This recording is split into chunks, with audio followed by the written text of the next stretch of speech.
तो क्या हाल है आप सभी के। उम्मीद करते हैं सब मज़े में होंगे, सब मौज काट रहे होंगे अपने अपने घर पर। तो देखिए, जैसे कि आपको पता है कि रिसेंटली भारत ने एक ऑर्डर दिया था, मतलब कि आदेश दिया था कि अब से चावल जो है उसका जो एक्सपोर्ट है वो रिस्ट्रिक्टेड किया जाएगा। यानी कि जो नॉन बासमती वाइट राइस है उसका एक्सपोर्ट यहाँ पर भारत ने बैन कर दिया था, और जो सेला राइस है और जो बासमती राइस है उसका एक्सपोर्ट चलता रहा है, अभी भी चल ही रहा है उसका एक्सपोर्ट। और इस चीज़ से जो ग्लोबल फूड सिक्योरिटी है उसको कहीं ना कहीं पर खतरा है, क्योंकि देखा जाए तो भारत का जो ट्रेड है चावल का वो दुनिया में 40%, यानी कि भारत 40% चावल को कंट्रोल करता है पूरे दुनिया के। और ये बहुत ही बड़ा नंबर है। भारत दुनिया का सबसे बड़ा चावल का एक्सपोर्टर है। तो देखिए, भारत ने चावल के एक्सपोर्ट को बैन करने का फैसला तो ले लिया है, लेकिन अब भारत यहाँ पर जो शुगर है उसके एक्सपोर्ट को भी बैन करने की सोच रहा है। और अगर ऐसा होता है तो जो ग्लोबल फूड इनसिक्योरिटी है वो कहीं ना कहीं और ज़्यादा हैम्पर हो जाएगी और ज़्यादा खतरनाक स्थिति में दुनिया पहुंच जाएगी। तो आज इसके बारे में पूरी डिटेल के साथ बात करते हैं, ये मामला क्या और भारत यहाँ पर जो शुगर का जो एक्सपोर्ट है वो किस वजह से बैन कर सकता है। अभी किया नहीं है लेकिन कर सकता है।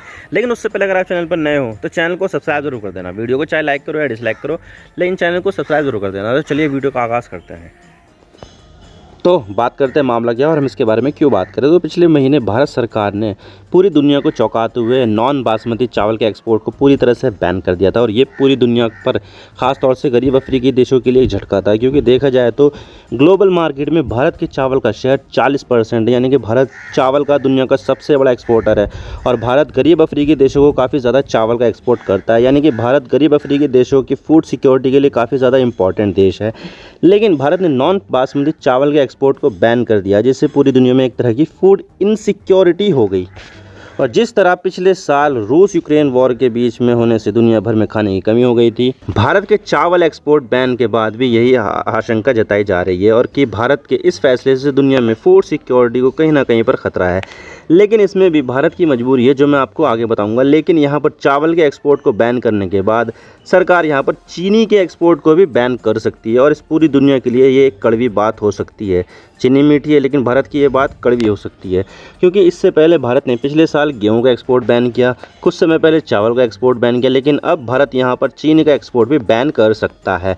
मैं आपको दिखा देता हूँ, ब्लूमबर्ग का ये आर्टिकल आया है जिसमें बताया गया है India's rice export ban spark concern that sugar में भी नेक्स्ट। यानी कि यहाँ पर जो भारत ने चावल का एक्सपोर्ट बैन किया है उसके बाद यही स्पेकुलेशन लगाया जा रहा है कि जो चीनी है वो अगला टारगेट है, कि अब यहाँ पर चीनी को बैन किया जाएगा। और इसी के साथ ही यहाँ पर एबीपी का भी आर्टिकल है, 7 अगस्त का आर्टिकल है, after ban on rice export sugar में face curbs owing to low production. यहाँ पर लो प्रोडक्शन को यहाँ पर साइड किया गया है कि यहाँ पर लो प्रोडक्शन होने से सरकार यहाँ पर शुगर को भी बैन कर सकती है या फिर रिस्ट्रिक्ट और ज़्यादा कर सकती है।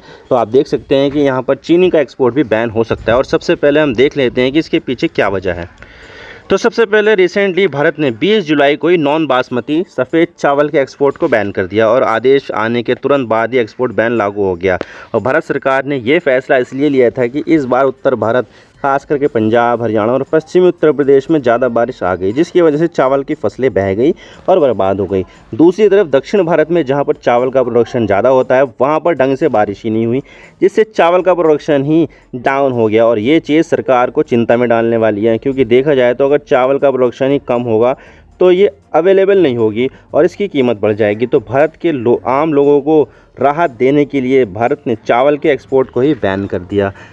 और अभी जो एक्सपोर्ट ओपन है वो सेला चावल, यानी कि जो थोड़ा बहुत उबाल कर सुखाया जाता है, और जो बासमती चावल है उसका एक्सपोर्ट अभी अलाउड है। और भारत इन चावलों का एक्सपोर्ट लार्ज क्वांटिटी में कर रहा है अभी। लेकिन भारत के राइस एक्सपोर्ट बैन से पूरी दुनिया में फूड सिक्योरिटी को लेकर घबराहट आ गई है, क्योंकि भारत पूरी दुनिया में 40% चावल के ट्रेड को करता है, यानी कि भारत दुनिया का सबसे बड़ा चावल का एक्सपोर्टर है। और जिस चावल को सरकार ने एक्सपोर्ट के लिए बैन किया है उसका ग्लोबल मार्केट में शेयर 15%, यानी कि हमने दुनिया के 15% चावल के एक्सपोर्ट को ही बैन कर दिया। और भारत सरकार के इस फैसले से इंटरनेशनल मार्केट में पैनिक मच गया। सुपरमार्केट में चावल खरीदने के लिए मारामारी मच गई, और यहाँ तक कि यहाँ पर चावल को खरीदने को लेकर भी रिस्ट्रिक्शन लगा दी गई सुपरमार्केट में कि एक बंदा सिर्फ इतने किलो चावल ही खरीद सकता है, 2 किलो, 3 किलो, 5 किलो, इतने ही ज़्यादा चावल खरीद सकता है, इससे ज़्यादा नहीं।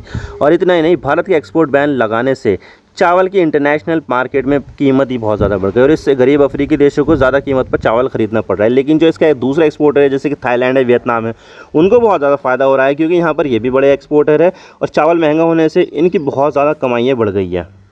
और इसी चीज़ को देखते हुए अब यहाँ पर ये बात भी की जा रही है कि भारत शुगर के एक्सपोर्ट को भी बैन करने को कंसीडर कर रहा है। और इसको लेकर कुछ एक्सपर्ट भी यहाँ पर अपनी बात कह रहे हैं। जैसे यहाँ पर है sugar and ethanol tropical research centre के हेड हेनरिक एकामाइन। उन्होंने यहाँ पर ये कहा है कि जिस तरह से सरकार ने चावल के एक्सपोर्ट को बैन किया है तो इससे सरकार फूड सिक्योरिटी और इन्फ्लेशन को लेकर चिंता में है। यानी कि अगर हम चावल को एक्सपोर्ट करेंगे तो भारत के लोगों के पास इनफ क्वांटिटी में चावल ही नहीं होगा, जिससे चावल के प्राइस बढ़ेंगे और लोगों को चावल ही नहीं मिल पाएगा। तो इसी चीज़ को देखते हुए जिस तरह से सरकार पिछले साल गेहूँ को एक्सपोर्ट बैन किया था, चावल के एक्सपोर्ट को अभी रिसेंटली बैन किया है, ठीक इसी तरह से भारत सरकार चीनी के एक्सपोर्ट को भी बैन कर सकती है। और इसके अलावा भारत का खुद का शुगर कंजम्पशन भी काफ़ी ज़्यादा बढ़ गया है और भारत सरकार इथेनॉल बनाने में चीनी का काफ़ी ज़्यादा इस्तेमाल कर रहा है। आपको तो पता ही है कि भारत सरकार 10% इथेनॉल नॉर्मल पेट्रोल में मिलाता है, ब्लेंड करता है, ताकि यहाँ पर भारत सरकार फ्यूल को कम इंपोर्ट कर सके और अपने देश में बनने वाले इथेनॉल का ज़्यादा इस्तेमाल कर सके। भारत जल्द ही पेट्रोल में 20% इथेनॉल को ब्लेंड करने वाला है, इसका टारगेट भी पूरा करने वाला है। तो इस इथेनॉल को बनाने के लिए चीनी का इस्तेमाल किया जाता है और इसे बनाने के लिए सरकार ने 4.5 मिलियन टन यानी कि 45 लाख टन चीनी का इथेनॉल बनाने के लिए डाइवर्ट कर दिया। यानी कि जो चीनी एक्सपोर्ट की जानी चाहिए थी उसको भारत अब खुद इस्तेमाल कर रहा है इथेनॉल बनाने के लिए, और इससे एक्सपोर्ट के लिए चीनी कम मिल रही है और भारत सरकार लगातार चीनी का इस्तेमाल बढ़ाती ही जा रही है। तो इसी वजह से भारत सरकार शुगर को एक्सपोर्ट करने में इतना ज़्यादा एक्साइटेड नहीं है। और इसके अलावा इस बार जो सबसे बड़ा कारण है जिससे सरकार चीनी के एक्सपोर्ट को बैन कर सकती है वो है इस बार देश में चीनी का प्रोडक्शन कम होना। इसको लेकर भारत की चीनी मिलों के संगठन ISMA यानी कि इंडियन शुगर मिल एसोसिएशन ने यहाँ पर ये कहा है कि इस बार महाराष्ट्र और कर्नाटक में गन्ने के खेतों में ज़्यादा बारिश ही नहीं हुई है, यानी कि सभी में ही नहीं हुई है, लेकिन ख़ास तौर से गन्ने की बात हो रही है, जिससे गन्ने की फसल पर काफ़ी ज़्यादा असर पड़ा है और इससे शुगर का प्रोडक्शन 3.4% गिर जाएगा। और आपको तो पता ही है कि गन्ने के प्रोडक्शन में पानी की बहुत ही ज़्यादा ज़रूरत पड़ती है, क्योंकि गन्ने के अंदर पूरा पानी होता है, जूस होता है। तो ढंग से बारिश ना पड़ने के कारण गन्ने का प्रोडक्शन काफ़ी ज़्यादा प्रभावित हुआ है।